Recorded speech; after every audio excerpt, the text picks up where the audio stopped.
ભારત અને પાકિસ્તાન વચ્ચે સતત તણાવ વધી રહ્યો છે કારણ કે આપણે જે રીતે જોયું કે સૌથી પહેલા ભારતે પાકિસ્તાન ઉપર મિસાઇલ સ્ટ્રાઇક કરી અને પછી જે પાકિસ્તાન છે તેમણે પણ વળતો જવાબ આપ્યો। ગઈકાલે રાત્રે પાકિસ્તાને પણ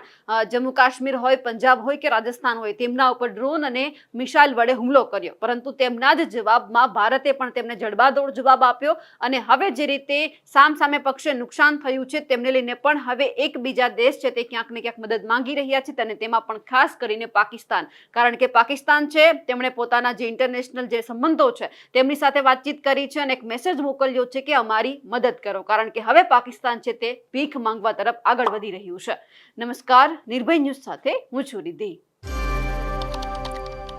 જે રીતે પાકિસ્તાને ગત રાત્રે પંજાબ, રાજસ્થાન અને જમ્મુ કાશ્મીર છે તેમના અલગ અલગ જે બોર્ડરના વિસ્તારો હોય એમના ઉપર ડ્રોન અને મિસાઇલ વડે હુમલો કર્યો અને એમના જ જવાબમાં ભારતે પણ S-400 ડિફેન્સ સિસ્ટમનો ઉપયોગ કરીને તેમની જે મિસાઇલ છે અને ડ્રોન છે તેમને પણ તોડી પાડ્યા અને ખાસ કરીને ભારતે LOC અને આંતરરાષ્ટ્રીય સરહદ પર જે 50 થી વધુ પાકિસ્તાની ડ્રોન છે તેમને પણ તોડી પાડ્યા હતા। પરંતુ જે રીતે હવે જ્યારે સામસામે પક્ષે ક્યાંક યુદ્ધના એંધાણ દેખાઈ રહ્યા હતા, જ્યારે હુમલો કરવામાં આવ્યો ત્યારે હવે પાકિસ્તાન છે તેમણે પણ હવે સ્વીકારી લીધું છે કે હા, ભારતે તેમના ઉપર હુમલો કર્યો છે અને જ્યાં હુમલો થયો તેમના પછી મસ્ત મોટું નુકસાન થયું છે। એટલે હવે જે પાકિસ્તાન છે તે પણ હવે ભીખ માંગતું નજરે પડી રહ્યું છે। એટલા માટે કારણ કે આપણે એક પોસ્ટ જોવી છે જે પાકિસ્તાનના જે ગવર્મેન્ટ છે, પાકિસ્તાન સરકાર તેમના તરફથી લખવામાં આવી છે, જે આર્થિક બાબતોનો જે વિભાગ છે તેમણે આ એક પોસ્ટ લખી છે અને મદદ માંગી છે। સૌથી પહેલા શું લખવામાં આવ્યું છે તે જોઈ લઈએ। Government of Pakistan appeals to international partners to more loans after heavy losses inflicted by enemy amid escalating war and stocks crash. We urge international partners to help de-escalate. Nation urged to remain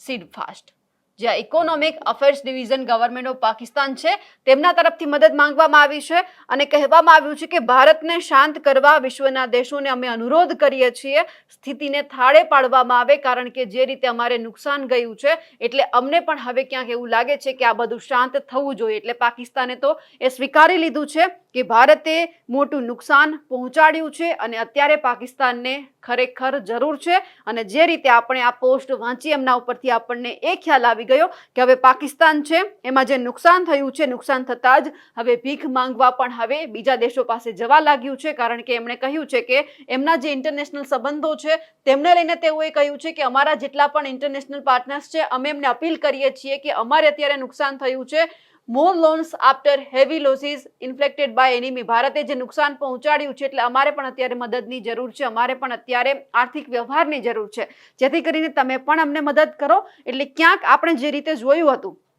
કે જ્યારે પાકિસ્તાન ઉપર હુમલો કરવાની વાત આવતી હતી ત્યારે લોકો કહેતા હતા કે જો પાકિસ્તાન ઉપર હુમલો કરીશું તો ક્યાંક ને ક્યાંક જે પાકિસ્તાન છે તે વધારે ગરીબ થતું જશે અને ભીખ માંગવા નીકળી પડશે। અને બન્યું પણ ખરા જેવું કે ગત રાત્રે જે હુમલો થયો અને ઘણા બધા હુમલાની અંદર જમ્મુ કાશ્મીરના જેટલા પણ ગામડાના વિસ્તારો છે ત્યાં પણ ક્યાંક ભારે નુકસાન પહોંચ્યું છે। રાજસ્થાન હોય, પંજાબ હોય અને ખાસ કરીને આપણા કચ્છના ભાગોમાં પણ ક્યાંક ને ક્યાંક હુમલો કરવામાં આવ્યો હતો। એટલા માટે હવે બધી જ જગ્યા ઉપર સતર્કતા રાખવામાં આવી રહી છે, પણ ખાસ કરીને જે રીતે આ પોસ્ટ સામે આવી છે અને કંઈક એવા એંધાણ હવે દેખાઈ રહ્યા છે કે ખરેખર ફરી એક વખત પાકિસ્તાન છે તે કંગાળ બનતું નજરે પડી રહ્યું છે અને હવે ભીખ માંગવાનું પણ શરૂ કર્યું છે। કારણ કે આ અમે તો નથી જ કહી રહ્યા, પરંતુ જે આ ઇકોનોમી વિભાગ છે જે પાકિસ્તાનનો તેમણે આ પોસ્ટ કરી છે, તાજેતરની જ પોસ્ટ છે અને મદદ માંગવાનું શરૂ થઈ ગયું છે। પરંતુ આપણે એ પણ જોયું હતું